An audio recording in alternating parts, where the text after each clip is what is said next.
I really hope we can have a good discussion, and I would love to talk about these things. So like I said, ask away. I'll be here until the morning if that's what it takes. Okay, well, thank you, Tal. It's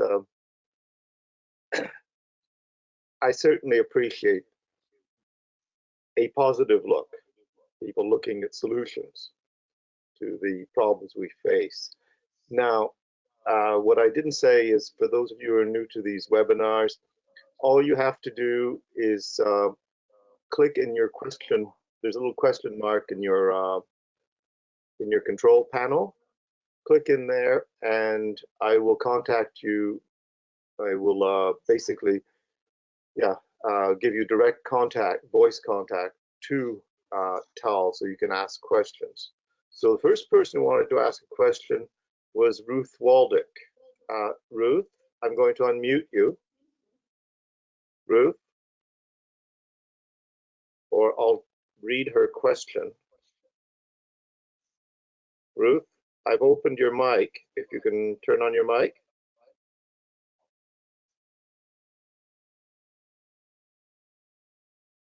Okay, I've got her mic on, but she's not connecting that way. So question for Tal. You mentioned the faster growth rate of old growth. I thought that old growth was prized for the denser wood, or is that wrong?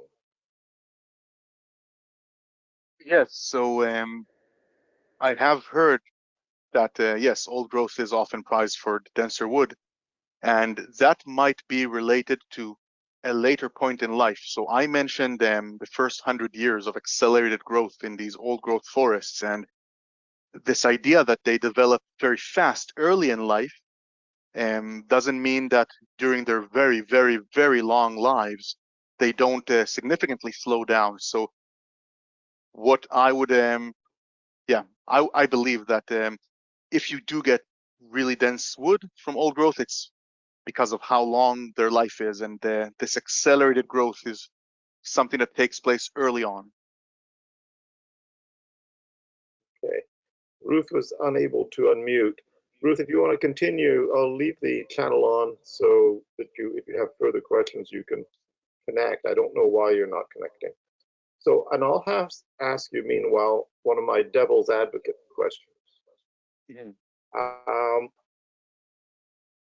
Hello? Yes, can you? Somebody? I can hear you. I can hear you. Yeah, no, I'm looking to see if Ruth has another question. Okay. The government promised to plant 2 billion trees across Canada and has apparently only managed, really is only on track for 8 million. However, in your scheme of things, would planting 2 billion trees be a good thing or a bad thing? That's a great question, and that's actually something that I've thought about a lot, and I've actually discussed a couple of days ago with a friend. And I believe that just like almost everything that our society looks at, we're quite obsessed with big numbers, and people have this idea that if we throw a big number around, 2 billion, then we must be doing something that's incredible. And there are many reasons for that, but I think that as we always do, we're also missing the mark when we look at just the sheer number of trees. We're missing the mark when we look at the complex relationship and interconnectedness. So I would say that the short answer is no. I think that planting more trees just exacerbates the problem. So if you just focus on number of trees planted, and that's what the government is bragging about, and so of course they're going to want to maximize the number of trees, we're just going to end up with many, many more forests that are the same. They're just these monocrop tree farms that can't sustain life other than the crop tree, that are incredibly flammable, that are very hydrologically dysfunctional. So the really important question is, first of all, which trees? I mean, most of our forests are just Douglas fir plantations, so there's no diversity in them. So if you just plant one species of trees, that's already a problem. Second question is, what density are you planting at? If you plant too densely, you're just going to end up with the same problems. Third question is, what pattern are you planting at?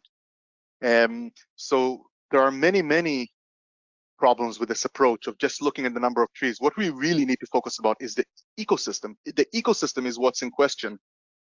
Even though we're kind of trained to look at a bunch of trees and think that there's a forest, what I hope that you can take from today, and that I was able to make a point for, is that there is a big difference between a real kind of functional forest and a crop, which is basically what we end up with. And planting just 2 billion trees with no strings attached will, yeah, it'll just be another crop. But it meets a carbon calculation.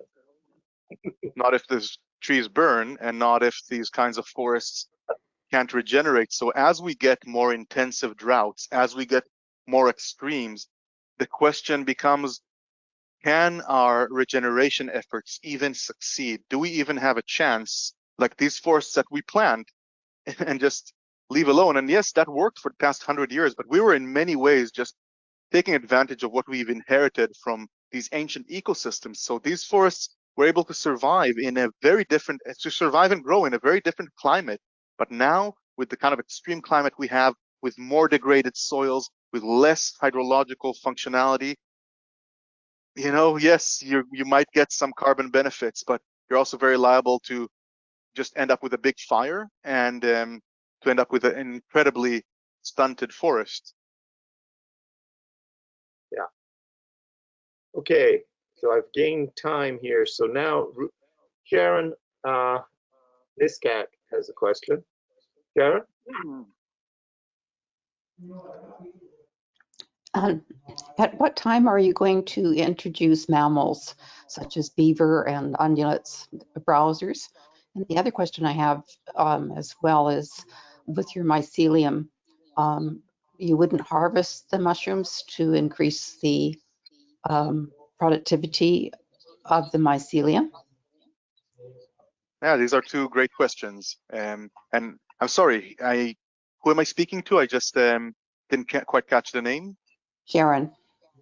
Sharon, okay. So first of all, when it comes to mammals, when I look, at least in the ecosystem that I work at, we still have, here in the Comox Valley, at least on Vancouver Island, we still have a relatively decent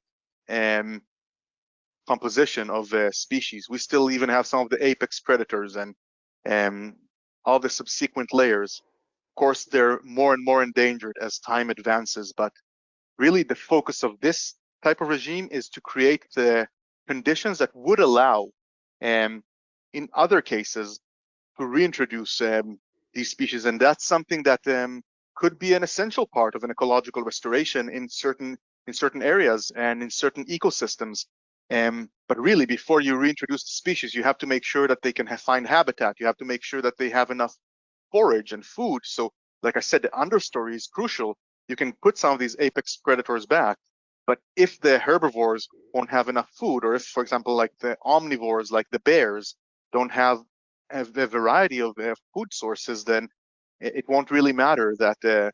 So this is more focused on creating the scaffolding, and I think that's a really interesting question, because yes, in some cases it would be essential to reintroduce some species, and I think that there could be very interesting interfaces between these methods and their effects and species reintroduction. And as to your second question about mushrooms, so most of the edible mushrooms actually grow in deciduous wood. So for the most part, we're actually looking at doing this on conifer wood, or actually in every way, we're going to be implementing this on conifer wood. If it was in a different type of ecosystem, like in an eastern seaboard deciduous forest or a mixed forest, then yes, I think that would definitely be a very interesting proposition. Here, we're not going to be able to grow the kind of palatable or desirable mushrooms on these Douglas firs for the most part. And also on the implementation scale that we're talking about, it might be something that's plausible in certain scales, but not in others. So yeah, it's definitely something that I think is an option, but probably not for this specific ecosystem. Thank you for the questions, Sharon. Thank you. Excellent. Yeah, do you have anything else to ask? That's fine. Thank you. Excellent Okay. presentation. Thank you. Thank you so much. Thank you. Thank you, Sharon. We also now have a question from David Innes. So David, you're on. David, it's Louise. Hi, Louise, Tal. Thanks you're very much. Really enjoyed it. Lots of good ideas there. Yeah, we're from Denman, and we have a slightly different problem. One is too many deer and not enough higher trophic levels to keep them in check. So we are struggling to reintroduce that diversity because of high levels of herbivory. So, that's something that a lot of the Gulf Islands, especially Salt Spring, and as you know, a lot of the ones in the national Pender park, too, yeah. Pender, all of the above, right? So, while it's putting all these different species, and we have one where we're trying to restore in a nature reserve, trying to restore a skidder trail in a forest, and we have to put up fences because you can't plant cedar, you can't plant any of the intermediate shrubs or smaller trees because they just get eaten right away. So so that's one problem a lot of us are contending with. But the other thing I was going to mention is that in the boreal forest, which is where I've done most of my work in the past, there's a lot of new ecosystem models where they're looking at the inputs from a lot of these herbivores and how the inputs are important for a lot of those micronutrients and everything. So pee and poo is really important and needs to be factored in. So, you're putting in ash, which I had never thought of. We've been doing wildlife piles and putting things on top of it. I never thought about the ash. So I mean, I think an important input is going to be to try and think about how much of those the animals are actually putting back in too, which apparently has got some pretty important ramifications, especially in needle forests. Yes, you're bringing up a really important point, actually. And if Dr. Ruth Waldick is back, she could also refer to that. So at her experiment site, the Climate Adaptation Research Lab, on which I'm collaborating with her, they're asking this exact same question because they identify this as a crucial problem when it comes to biodiversity. So some of the plots that we're treating are actually going to be fenced because they want to assess, they want to have a control, they want to assess the effect of herbivory. So it's definitely a problem that I've been thinking about, and that there are some big heads around here, some big brains, I would say, looking at as well. And it is a problem. And like you said, there's also a calculus because they're also not only the inputs, their ability to also move seeds and help a species establish is also an important thing to consider, not only their inputs. And just as an aside, when we talk about the inputs, I think that is actually a crucial point because we've lost most of our large-scale inputs. So once upon a time, there were billions of salmon running up to the heart of this land, and they were carried by eagles and wolves and bears and everyone and spread everywhere. And we don't have that, at least not on this kind of scale, where we get a significant and crucial input. And but I do think that again, that their ability to propagate species is also crucial. So yes, it's kind of a blessing and a curse, and any kind of ecological restoration has to happen in a larger context. So yes, if herbivory is a huge problem to a scale where you can't establish anything, then that is something that has to be addressed first. And of course, there's ways to do that, maybe through introducing predators, maybe it's through hunting legislations. But yes, if it is a problem of that scale, then it would be difficult. But I do want to say that maybe part of the thing that we're witnessing when it comes to these herbivores is that part of the problem we're witnessing is that they get quite desperate in certain times of year because, as I said, the vast majority of this land, of the ecosystem, is covered by these kinds of tree farms that sustain very little life and have very little forage possibilities. So they might be getting disproportionately desperate, even if, yes, I know that their populations are blown out of proportion, but maybe if we can get more complex structures, more understory, that would be just something that takes the attention of the deer off of, because when we do a replanting in this kind of barren, lifeless forest soil, there's nothing there except for the trees that we've planted. Maybe if we do that in a richer context, then we might be starting to see more success. I guess the point that I'm making is that all of these efforts, they don't happen in a vacuum, and that it's essential to consider how they all work together and interrelate. Thanks. I would just say people feed the deer here too. So there's what we call subsidized. So that is a big problem. Yes, I know deer are, the lack of predators, and I know it's a big problem. I agree. I don't think it's a small problem. I definitely know from Salt Spring and Pender that it's and even here we have some cougars, but we still get disproportionate. Like when I planted cedars, if I didn't vigorously protect them with a structure, every single one was just mowed down during the winter. So yes, I definitely acknowledge that it's a big problem. Yeah, exactly. Well, thank you. Thank you for your question. I really appreciate that. And if you want, you can get in contact, and I would love to hear about what you're doing with the skid trails and everything. Thank you, Louise. Now, Ruth Waldick has another question, so I'll try and reconnect Ruth. Ruth, you're unmuted. You have to turn on your mic. It isn't turned on. Oh, I think that might have worked. Whoa. It worked. There she is. Oh, thank you. Tal, fantastic presentation. Thank you very much for that. Well, thank you so much for coming. Thank you.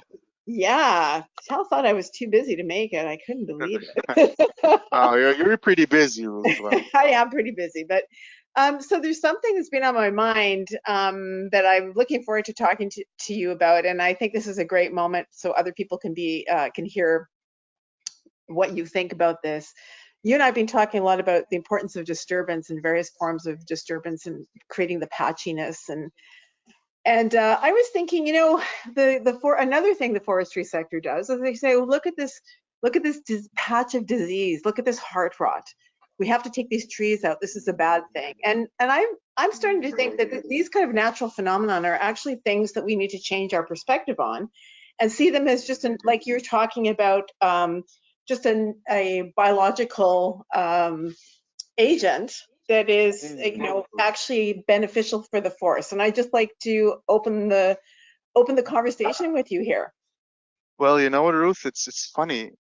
I was you're reading my mind, as you sometimes do, and I really want to say that I saw a patch of heart rot while I was working on this presentation of root rot, sorry, and I was wondering the same thing, and it's kind of the boogeyman, Felinus root rot. The logging industry hates it because they're losing their inputs, but yes, the only place you're gonna get some biodiversity actually in these tree farms is where you get that root rot. So no, I fully agree, and I would be very interested in maybe incorporating in our next round of experiments an element that maybe look at how we can utilize that, and maybe it's a problem that can get out of control, but maybe it's also feasible. And I definitely think it's a really interesting idea, and I think that our problem is not with disease and mortality. It's we have too many trees, and really these natural disturbances like the root rot, what they do is they create that kind of random patchy structure that humans, we really struggle with making anything truly random. So really we need to rely on nature, and that's part of the thinking with the honeysuckles. So I definitely really like that idea, and I just wanted to say that Ruth does some incredible things to whoever is interested and from the area. So on Salt Spring Island, Transition Salt Spring is doing some very, very inspiring things.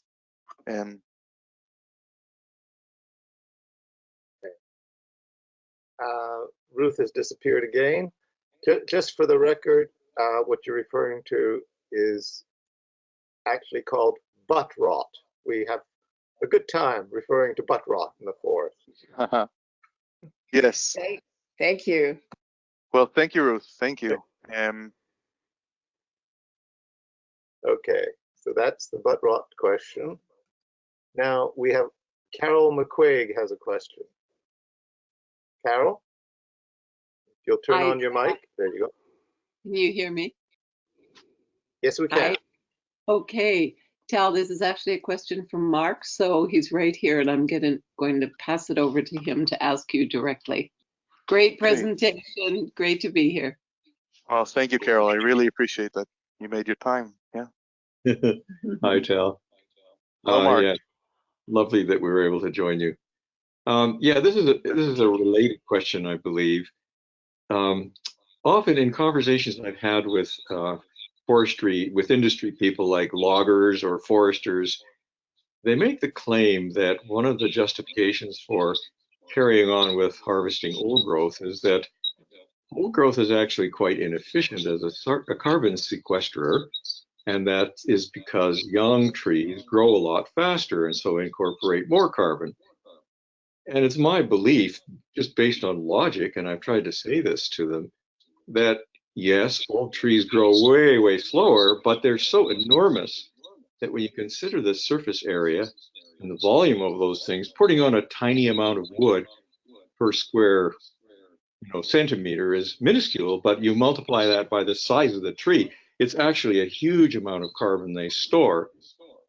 So is that true? Is that a valid response to the belief that these young trees are the ones that do most of the work? So picking up carbon.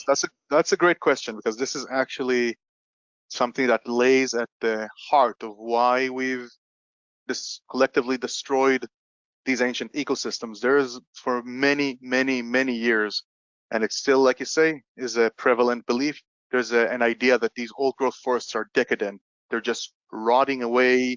They're not productive. They're a waste of space. Let's replace them with something that is young and virulous and just, first of all, I think from a philosophical perspective, it betrays our lack of respect for elders in our society. So thinking that the young and the smooth skinned and the fast growing is that's always the goal, and that's always the ideal.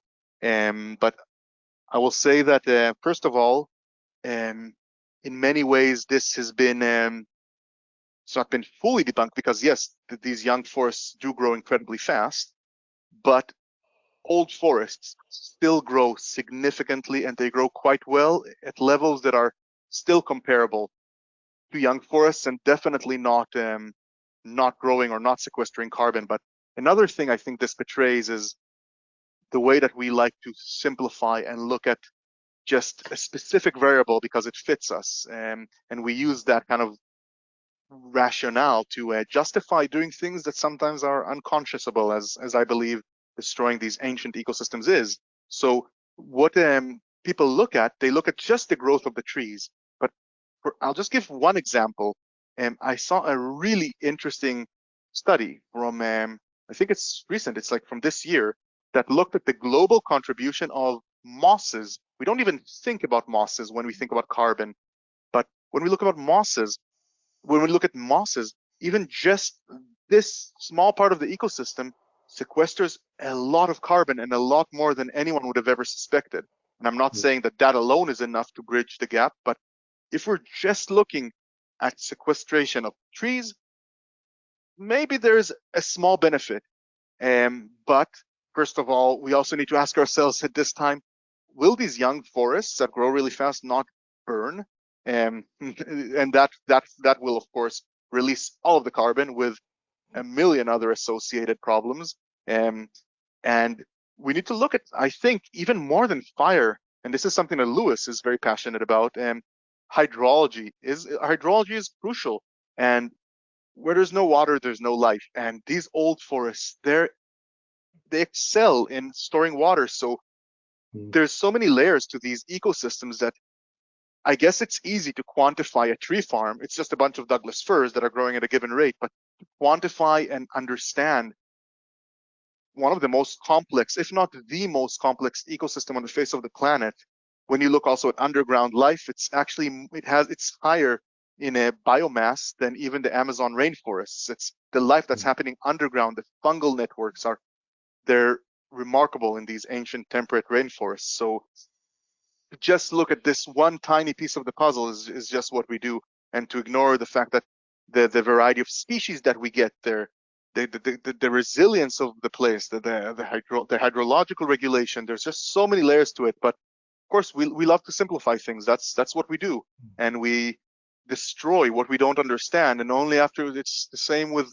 the indigenous cultures that have been destroyed all over the world. We looked at them and we said, these cultures, they don't know anything. We need to save them from themselves. They'll just die if we don't save them. They're just useless. And let's give them some good Christian values and let's teach them math. And but of course, just as is always the case, we understand what we've destroyed and what we've lost after the fact. And with these forests, I think we'll never be able to fully grasp what we've lost. And just because we don't understand it doesn't mean that it's useless or that we can destroy it. And I think, Yeah. Absolutely. Well, that's a wonderfully holistic response to the very linear, limited question that I raised. I only did so because it is a particular point that sometimes they like to pick on. But yeah, I hear what you're saying. I totally agree with what you're saying. And these forests are magnificent in countless ways. And I know many of us go into them and we feel the magic that generates. There's that whole element that is completely lost. The feeling of sentience beyond humans that comes from that magnificent diversity and multiplicity of purposes that we barely grasp. So, yeah, thanks for that. That's a very beautiful articulation as well. And for me, I come from Israel, and there's no ecosystem left in the Middle East for the most part. It's been civilized for so many thousands of years. So, I mean, you can see the sacredness of these forests, but I think that sometimes people who grew up here, maybe they just can't see the forest for the trees, and they're so desensitized to the whole logging practice, old growth logging. And for me, coming here, I was shocked, because in parts of the world like where I come from, or like in Europe, the little that we do have left is fiercely preserved. So seeing something so sacred squandered at such a scale here, to me, it was just, I've never been, I'm still not able to really integrate it. It's just unfathomable to me. Yeah. Well, Yeah. Thank you. Thank you. I really appreciate the question. It's a good question, and I look forward to seeing you guys next month, hopefully. absolutely. Yes.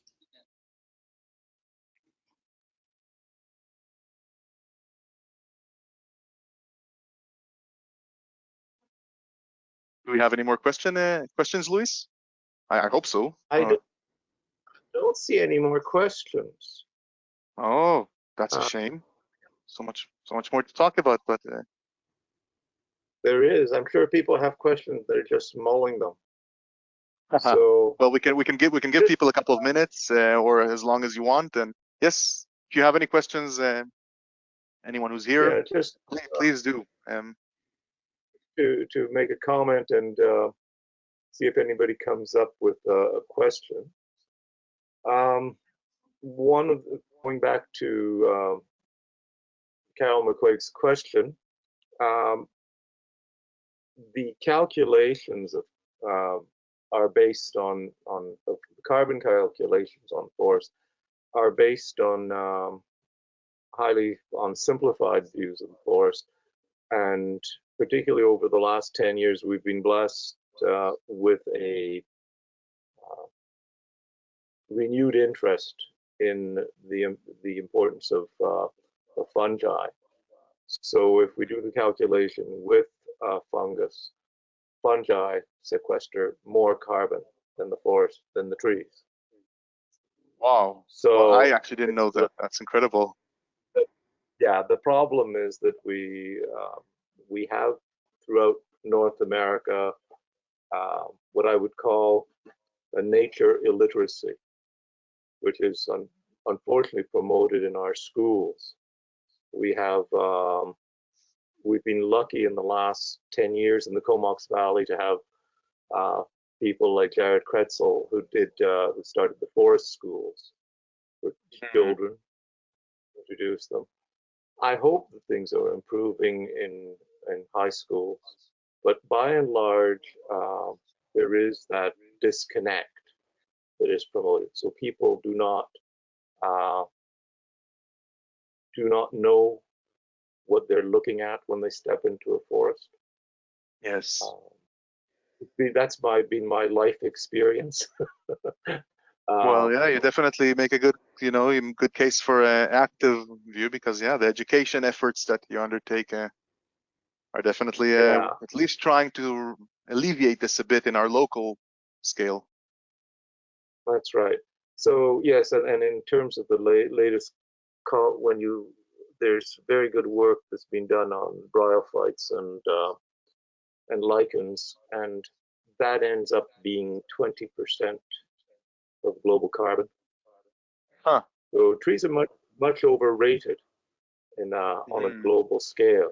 We used to have lots of nice trees, and now we have pathetic forests, which our premier tells us it's a collapsed forest. But what he looks at is it's a collapsed timber market. That's what he's looking at. Yes. I don't think that there's a real understanding among politicians of the link between biodiversity and climate change. Yes, and I don't know if forests are overrated, because they do a lot, but I mean, they're definitely overemphasized, because I think, yeah, we don't look enough at things like the fungi, the bryophytes, and there's also the grasslands. So, native grassland, it sequesters enormous amounts of carbon. I believe even more than a forest. So that is another layer of that is essential. But of course, like you say, we love simplistic reasoning. And do we have another question? Because if not, I just wanted to bring something up that I was certain was going to be the first thing that someone would ask, and I left it out of the presentation because I was so certain that we're going to be discussing we have that. A question. Oh, great! We have a question. We have a question. Angela Willard has a question. Angela? Hi, can you hear me? Yes. Yeah, Angela, I can hear you. Yes. Hi, thank you for the presentation. It was wonderful. And I just want to ask kind of a little bit more in terms of the discussion that we've been having at the end here about the interconnection of the different ecosystems. And I know that you live close by to marshlands, and you were just talking about grasslands, and just really kind of implementing how to weave all of that together, the watersheds, like all of these systems, like you had suggested, are not isolated. And so how do we weave this work together? And maybe just a thought that I've had is the reconciliation work that's been happening recently with the Indigenous people here on this land, and seeing if there's a way that we can make a call for a reconciliation with the land as well. And if there's a governmental program that could help really enhance this kind of work in the way and scale and scope that you envision. Yes. So you're asking, just to clarify, you're asking if there is a government program on this scale? Yeah, is that something that you've looked into, and is I feel like there's it's a path that could be really fruitful in terms of getting this work ignited at a higher level. Well, first of all, thank you, because you also touched on the subject that, like I said, I was certain was going to be broached. So you've given me an excuse to now go into that. But I'll first start with, yes, the question about wetlands. And well, Lewis is actually a great person to have on board here. He's part of, I think it's the Cumberland Wetland Society, or I don't remember, but Lewis does a lot of work related to wetlands and watersheds, and he's very passionate about hydrology and water and rivers and lakes. And so that's just as an aside, but my view on it is that, yes, of course, the wetlands are incredibly important. Actually, where I met Lewis was, Lewis took us up while wearing his hat as the, I think the science director or the lead scientist in the Strathcona Wilderness Institute, and he took a group of about 20 something people up to Mount Washington, just by the road up to the ski hill. And we went into a clear cut. It was a 400-year-old subalpine forest that was just logged with a bunch of feller bunchers, and it was ground pulp. And that type of ecosystem is never coming back. It takes so long for these kinds of subalpine forests to develop. And so, first of all, I just want to mention that because yes, the problem of wetlands is an enormous and important one, and their role in water quality, carbon sequestration, biodiversity is disproportionate to their size. They're just that effective and influential. So yes, I definitely would envision specific adaptations that these types of methodologies could undergo to suit these types of wetlands. And I think first of all, the obvious one is kinds of species we reintroduce in a wetland, but also some areas were wetlands, but losing all of the wood and having such compacted, degraded soils where they've basically lost much of their water holding capacity. So I think that these types of methods could, and even though they're not the be all end all, they can have an effect on wetland rehabilitation when it comes to the moisture retention, to the soil carbon, and many other elements. And especially if it comes to establishing species that are very drought sensitive, like many wetland species might be. So these assembled nurse logs and all of these carbon concentrations we create, they become these little nurseries that allow us to establish some species that could be essential for wetlands. So yeah, it definitely has to be a part of any management regime. Needs to look at the forests and the wetlands and the forests on the wetlands and consider it, and yeah, give it a lot of thought and consideration. Now, you also asked about the government approach and where this is going in terms of scale and funding and everything. And this is the point that I hoped for more opposition. I was hoping for that people will be a little more riled up and say, no, that's nonsense, and this can't work. And I was hoping to get a little bit of that at least. And the first question I was sure someone was going to say would be, well, and this is what Lewis said would probably be the first question I get, and I agree with him. Well, this is very labor intensive. How is this ever going to be feasible? And I think that really relates to the government, because if we look at restoration work at the scale that I'm talking about, yes, it will require a mammoth effort, and it will require an entire new kind of economy, like a restoration economy on a scale that we've never seen before. Dr. Waldeck often talks about restoration economy, and my friend Eric, who I mentioned, he often says we have to invest millions and billions now to save billions and trillions in the future. And as we see with the floods that wiped out all the highways in the interior, with these fires that are destroying entire ecosystems and communities, and just even let's think about loss of productivity because of smoke or things that we're not even taking into account for the most part. It is going, climate change in this degraded ecosystem context is going to cost us everything. It's going to cause collapse of entire communities and ways of life. So yes, it's going to take a massive investment. And no, I don't believe that there is at the moment any kind of anything that resembles this type of scale that we're talking about. Because really, it's never happened before. We've never had the need to restore such vast amounts of land so thoroughly and so urgently.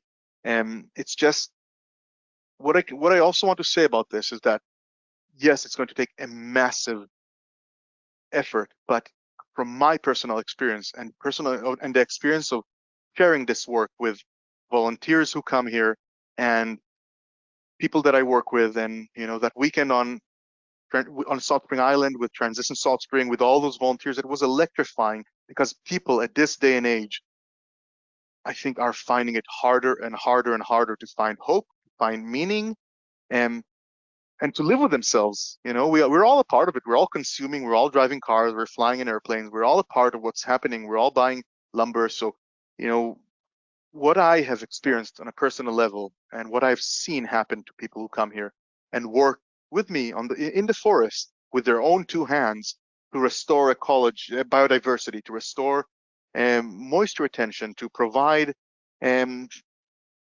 some of those kind of missing structures. It's something that has potential to give people a sense of hope and meaning in such a desperate time. And I believe that this kind of eco-anxiety that everyone's talking about now, even though, yes, it's incredibly difficult to deal with, that's the engine, that's going to be the force behind this new way of relating to the land. It's despair, if it's not, frustration, or it grows and grows and grows, and it reaches a point of despair. And of course, when you reach despair, you're not going to help yourself and you're not going to help anyone. But if this kind of frustration and confusion and anger is channeled toward trying to undo some of the wrongs that we've inherited, I believe that it can be a really redemptive effort for people. It can be a way for people to feel a sense of redemption. In that context, I think volunteers could be a huge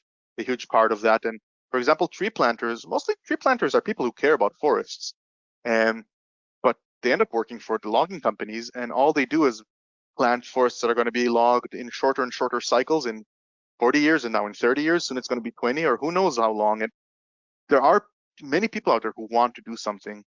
And so the combination of that energy, that despair, and that kind of anger with the government grasping what must take place, I believe that those two things can come together to create this new way of life and this new kind of economy. And I just, honestly, if we're not going to be, I know it's hard work, I know it's a lot of work, it's almost unfathomable, but if we're not going to work hard to save what little is left from the ecosystems of our planet and to save ourselves in the process, and I don't know, then I guess we're really a doomed race. And I want to believe that people will at least fight to try and save themselves and what nourishes them and sustains them. Thank you so much for that. Thank you, Angela. Thanks, Angela. We have two more questions. Excellent. Dave has a question. Dave Weaver has a question. So I'll connect you with Dave Weaver. Dave? Yes. Yes, can you hear me? Yes. Hello, Dave. Hello. Hi, Tal. Oh, fantastic talk. Thanks so much. Very encouraging. Very encouraging. I'm so encouraged that someone with your passion and your knowledge base, and you have no gray hair. I am so excited about that because I've heard so many, or maybe you do somewhere. I can't quite see. Oh yes, okay, there we are. Oh, I have a lot of gray hair actually in my beard, I've got a ton of gray hair. But I know what you're saying, nevertheless. You know what I'm saying. I mean, yes, I know, of course. It's us recovering RPFs that with the gray hair, we have the license now because we're not burdened by the industry any longer for the paychecks, just the retirement. Yes.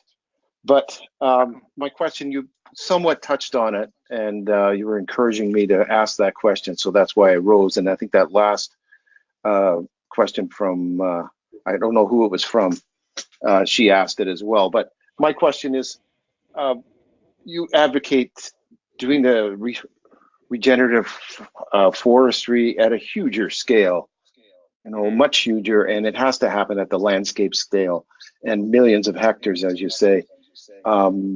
We need a massive shift in the paradigm in the forest industry.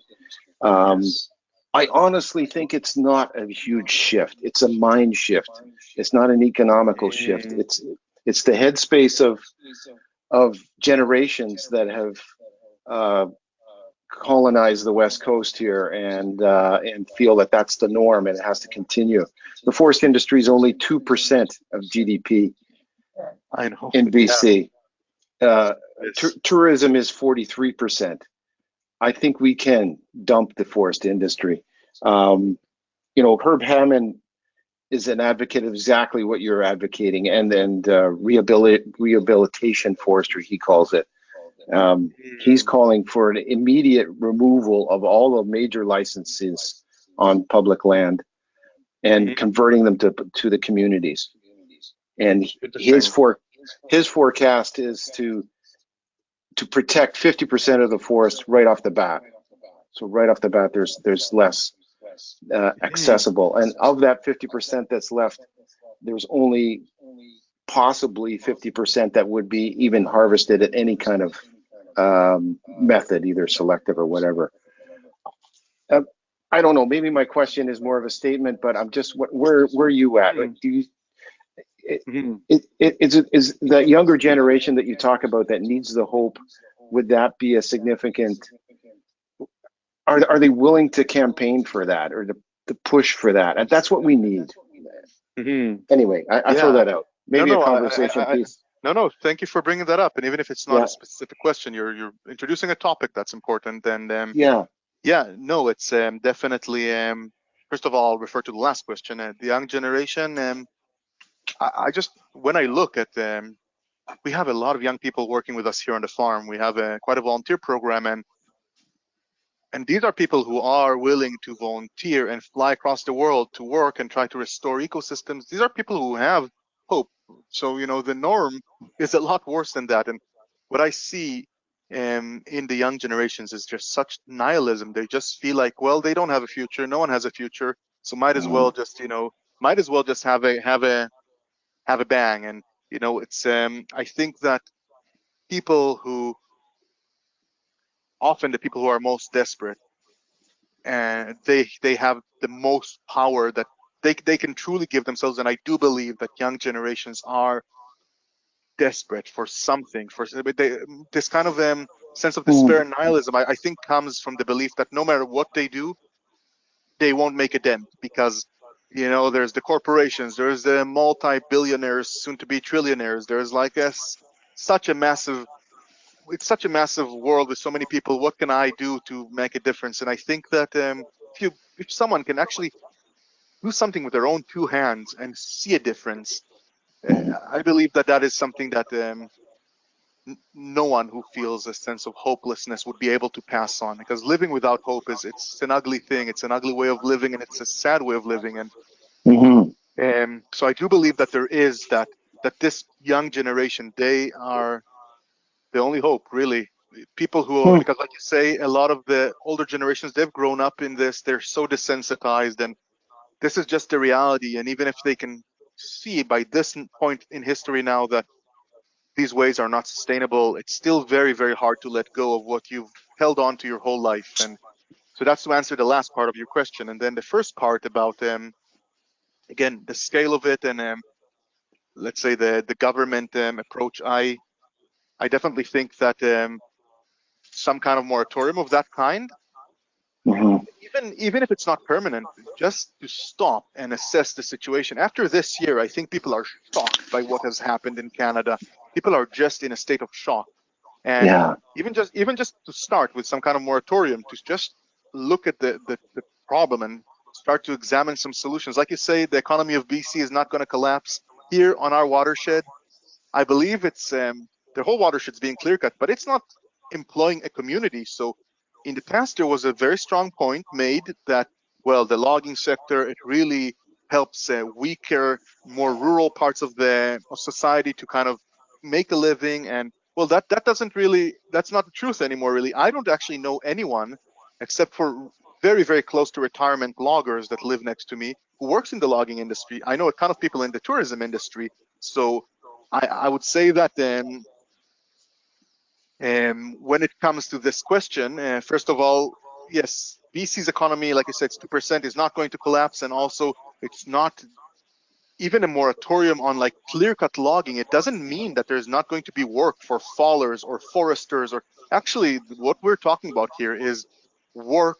And Ruth often talks about this, Dr. Ruth Waldick, is that this is actually work for life or for posterity. If we can pull it off, this is work for fallers and foresters and professionals that is actually not just, pillage and burn and run and, pave it, burn it, or cut it, burn it, pave it. It's this is work that's going to be out there for a long time. So, I mean, BC's economy can handle it, and I believe that the people who are working at the moment, it will take a paradigm shift. Yes, clear-cut loggers to get used to being thinning loggers, working in existing forests, it's more complex. You know, there's a reason why the logging industries love clear-cut logging. It's just simple. You just come, you cut everything. There's no concerns. You don't need to preserve any structures. You don't need to preserve any remain. So yes, it's definitely not something that the industry would love. But there, even if there is something like what you mentioned, Herb was suggesting, some kind of moratorium on clear-cut logging, it doesn't mean that these people will go out of work. The contrary, and I mean, in the Pacific Northwest, in the United States, they have the Pacific Northwest Plan, and on federal lands in the United States, they don't clear cut anymore. They're doing variable retention harvests. Most of the clear cutting happening in the Pacific Northwest of the States is actually on private lands, which of course is one of our problems here on Eastern Vancouver Island. So much of the land is privately owned. But when it comes to Crown land, that's the majority of the land. And yes, I agree. I think that I would hope that after this year and the shock that the fire this year has been, we can stop at least for a little bit, even if they don't want to think about changing forever. Just stop and reconsider what we're doing. I think that's essential. Yeah, I think that's a great point. I think maybe a perfect scenario coming up. Comox First Nation is settling their treaties. They're inheriting back large tracts of public land. I like to use that word rather than crown land in between Union Bay and Royston. Here's an opportunity maybe for you to get that big chunk of landscape to get this going and get some momentum. It's encouraging thought anyway.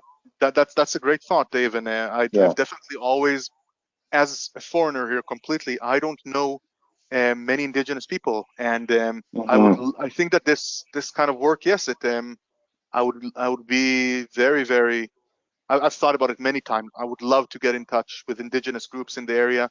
Actually, the forest behind my house here is owned by the Comox people. I think, as part of this land reclamation, I believe that they've gotten a parcel of land here, and it's quite a wetland. So I've been meaning to connect with them to discuss the fate of this wetland. It's second growth. It's about 100 years old. It's beautiful, and I would hope they're not planning, because even Indigenous people, they want to make, even First Nation, they need to make a living, and of course sometimes they clear cut as well. So I would love to connect with them about that and talk about many other things, and also learn from them. I find this kind of way of life and this kind of system of value fascinating, and that's definitely something that I'm excited to learn more about.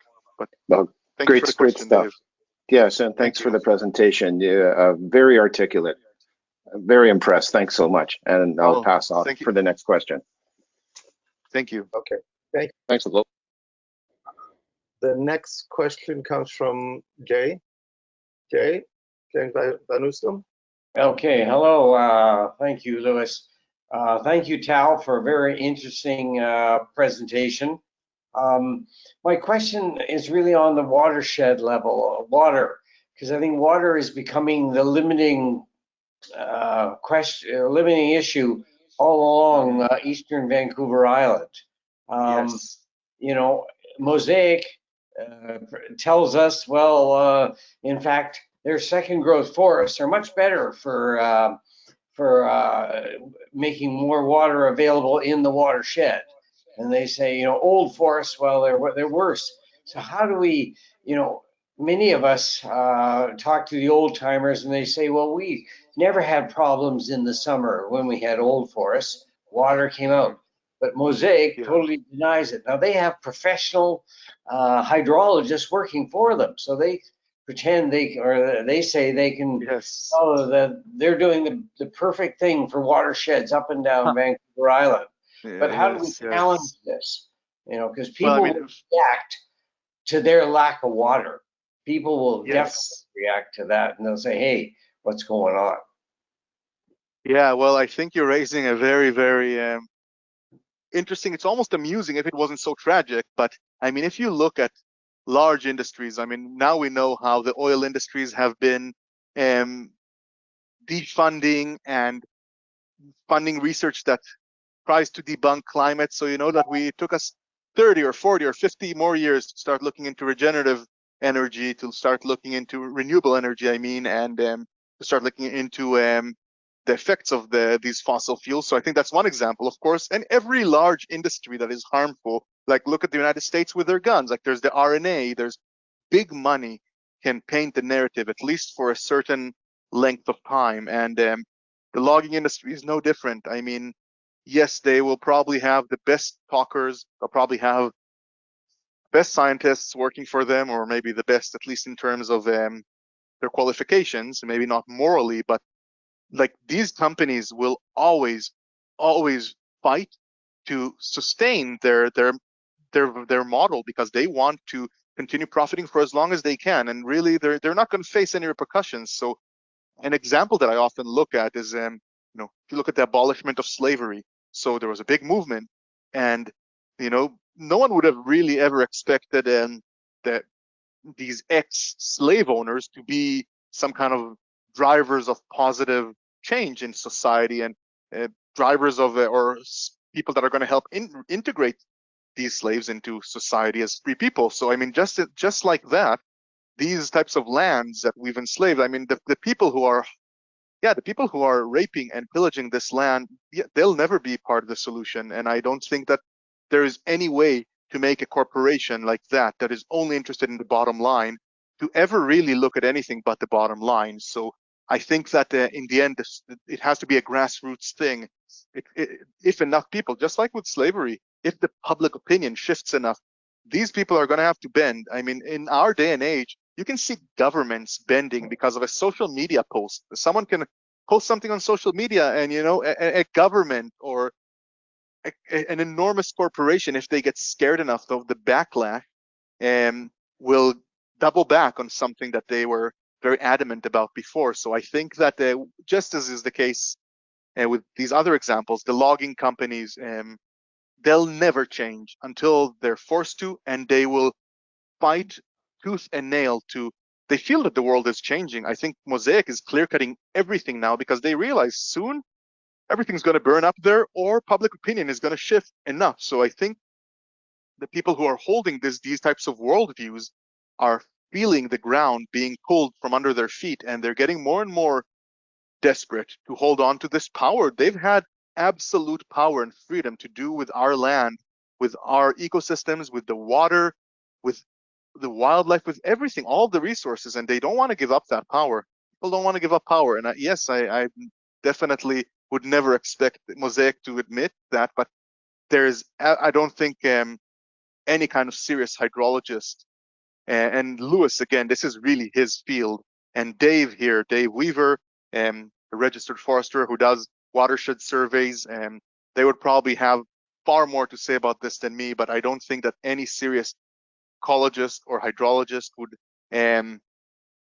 say that second growth or young forests are better hydrologically than old growth forests. Actually, the whole field of research into old growth in the 1950s, so 70 years ago, the research into the benefits and importance of old growth, it started with hydrologists because they were the first to notice that something is amiss, that cutting off these old growth forests and replacing them with these young plantations is a problem. So, I mean, but again, it's the problem of greed has also been it's a problem as old as time. And yes, I don't think Mosaic will ever change unless they have to make money in a different way. Okay, thank you, Tal. The key issue, I agree, Mosaic may not change, but the people who actually own Mosaic, since Mosaic doesn't actually own anything, doesn't own any lands, are the pension plans, both federal and provincial. And I think there is much more open. Yes. People who do not expect that their investments, pension investments, are out there basically taking away, watersheds from their children and grandchildren. So I think that's the avenue we have to go to. Mosaic will not change, but I think the owners of Mosaic have much higher morals. At least I hope that. Yes. And I agree. You're bringing up, yes, we need to bypass them from underneath through the grassroots, but also from the top with the legislators and I guess the owners. But I guess you told me about this. Jay, when I first learned about it from you, it seems dystopian on a level that actually, if it was in a kind of dystopian science fiction novel, I would have thought, oh, come on, that's going a bit too far. But the fact that the pension plans of teachers, so teachers, people who have dedicated their lives to the future of the next generations, people who have spent day and night trying to create a good future for these generations, the fact that their pension is funded by efforts that completely destroy any chance for a future, where if it's fire, if it's drought. So it's just so mind-boggling that this clear-cutting destruction of the watershed is happening, and is being funded in the end by teachers' pensions. I guess that's what people refer to sometimes as late-stage capitalism. That's a point where, greed and this kind of blind faith in the market's ability to regulate itself as some kind of superpower, that's where it becomes like nonsensical. It just seems absurd on countless levels. And I think, Jay, the work that you're doing with the Save Our Forests team to bring attention to the fact that the Mosaic is owned by the pension plan, I think it's a very fruitful vein. And I do believe that you're right. Bypassing Molly Hudson and the rest of the people at Mosaic, and going through their parent organization, or creating that kind of and you're working on both scales, like with the public and with the parent organization. It's the only way, because these people, all they know how to do is clear cutting and selling lumber, and they're not going to be doing anything else unless they have to. Thank you, Tal. I really enjoyed your presentation today, and I look forward to continuing to hear more about your work. Thanks. Thank you. I'm really happy that you made it here, Jay. Okay, thank you, Tal. I think that, well, I thank you for a great presentation. And I think we're going to close it with Ruth has something to say. Okay. Ruth? Person to end with. You have a question? Are you referring to my comment? Well, yes, but it came as a question. Oh, did. Hold on. Let me. It came as a question. Oh, it did. Well, I said actually with regard to the Mosaic talking about the improved quantity of water in watershed. I said Mosaic is right. It's called a flood. Yes, well, and the thing is, I thought that they were talking about second growth forests that are already established. But yes, what happens, Ruth, thank you for bringing this up, and it is an important thing to say. It's another example of how it's kind of like dishonest discourse, because they're looking at a tiny, tiny fraction, like with the carbon issue that we talked about. So what they're doing is they're looking at the fact that when you cut every single tree down, yes, what you end up is a flood. So you get actually increased flows when there's no trees there to force water into the ground, and to use the water. Yes, you get a short period of increased flows. But again, that water just goes to the ocean, and that's not what we want. And then once the new plantation gets established, within, I think it takes 20 to 30 years for the water consumption of that young tree farm to peak. But then you really get a crash, and that crash lasts for a long time. So yes, it's another example of just talking points that are made to just continue profiting in these unsustainable and destructive ways for longer, for a little bit longer. Maybe another yacht, maybe another kind of house they're going to buy, maybe I don't know what. Okay. Well, thank you. That was a great discussion, and I see no more questions. So we're going to end it. I was hoping I'd be here until the morning, but I guess we're gonna wrap it up. Thank you for all the questions, and thank you so much, Louis, for inviting me here. You're quite welcome. If anybody has any questions, you can contact information there. And next month we will have Eric P. Kila talk about sustainability and climate change in forests and forest management. And we will be having more webinars. We've had a disastrous September, in which our last speaker unfortunately had a medical emergency. That's Rob Gray on forest renewals. changing the forest to adapt to fire. And I also have a student who was supposed to do a presentation on spiders, and she should be doing that sometime next month. So keep in touch, and we will continue to have what I hope are interesting webinars. Keep well, and we'll see you next month. Thanks, Tal. Thank you so much, Louis. Thank you.